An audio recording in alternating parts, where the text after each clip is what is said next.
Loretta, as always, comes up with a hit song just all the time, and this is one of the many you've written, Loretta. The title of this one is You're Looking at Country. Y'all, pull up a chair. Picture a two-room cabin in Butcher Holler, Kentucky, a coal tipple creaking in the distance, and a little girl named Loretta Webb humming along while her daddy shakes the coal dust off his boots. That girl grew up to be Loretta Lynn, our coal miner's daughter, who took her life straight off the front porch and set it to music so true you could smell the red clay and black coffee. Loretta was born April 14, 1932, and by the time most folks were learning their times tables, she was learning life. Married to Oliver Doolittle Lynn in January of 1948, out in Washington State, raising babies and banging out songs on a cheap guitar Dew scraped up for her. She didn't come to Nashville on a tour bus. She came in a beat-up car with a box of 45s and the kind of nerve you only get from not having any other choice. Her first single, I'm a Honky-Tonk Girl, was cut in Los Angeles in February 1960 for Tiny Zero Records. Now, here's the fun. There wasn't any big radio team. It was Loretta and Dew, a road map, and bologna sandwiches. They drove station to station, walked in, shook hands, and asked the DJ to spin a record. Some nights they slept in the car. By summer of 1960, that little single was climbing the country chart, and Loretta stepped onto the Grand Ole Opry stage for the first time that same year. 2 years later, 1962, she was officially an Opry member, home base secured, mid-60s. That's when Loretta started writing like nobody else on Music Row. You Ain't Woman Enough to Take My Man, 1966. Don't Come Home a-Drinkin', also 66. Tough as a hickory switch and just as useful. She sang about exactly what women were living through: bad husbands, tight money, pride you can't pawn, and babies to feed. She didn't fuss with metaphors unless she had to. She told the truth, plain as quilting stitches. And then 1970 brought the song that stamped her name on American music, Coal Miner's Daughter. She wrote her whole childhood into 3 honest minutes: Mama's Hands, Daddy's Shift, the hard beauty of Eastern Kentucky. It went #1 and titled the 1971 album, then a 1976 autobiography, and, come 1980, the hit film with Sissy Spacek, who sang the songs herself and won an Oscar.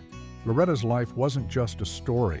It was a map folks could follow out of their own hollers wherever they were. Along the way, she found a perfect foil in Conway Twitty. Their first duet, After the Fire Is Gone, hit in 1971 and snagged a Grammy. Lead Me On, Louisiana Woman, Mississippi Man, Feelin's. Those two were catfish and cornbread, better together, but mighty fine apart.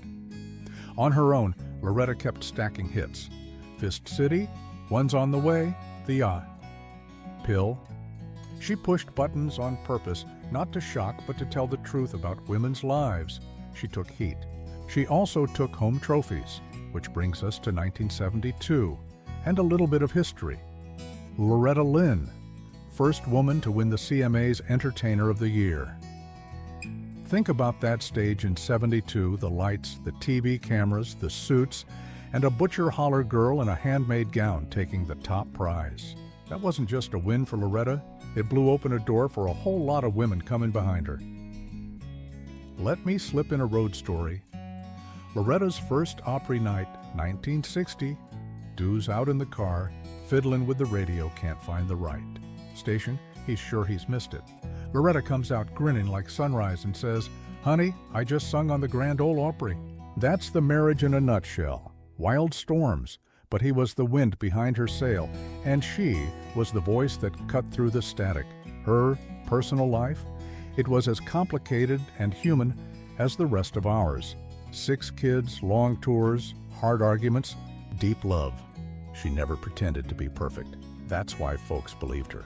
When she wrote The Pill, it was banned on some stations even as women were buying the single undercover like it was contraband. She wasn't reading from a policy paper.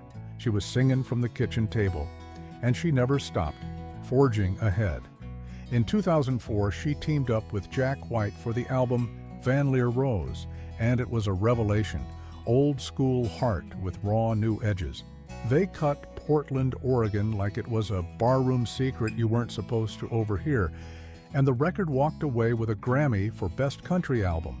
Not bad for a grandmother who'd already set half the rules the town was playing by. There are a couple of dates we ought to plant like fence posts. Loretta's birth year. She often said 1935, but the documents line up on 1932. She passed on October 4th, 2022, at her ranch in Hurricane Mills, Tennessee, the big old homestead where she built a museum, hosted concerts, and welcomed fans like family. Awards? Piles of them. Country Music Hall of Fame in 1988, Presidential Medal of Freedom in 2013, and a lifetime of Opry memories. And even now, folks are still telling her story. From that memoir to a hit film to a new stage musical in the works, because America keeps finding itself in her songs. So what did Loretta Lynn change? She proved a country song can be a front porch truth bomb.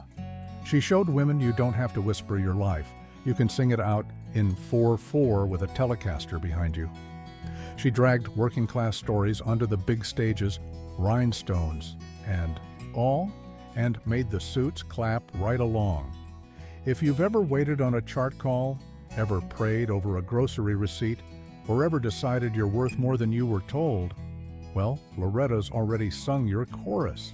That's why she lasts. If this story hit home, y'all do me a favor, tap that like, subscribe to Classic Country TV, share it with a friend who loves the Opry, and ring that bell. We've got more Porch Light stories coming, and I'd sure love for you to pull up a chair next time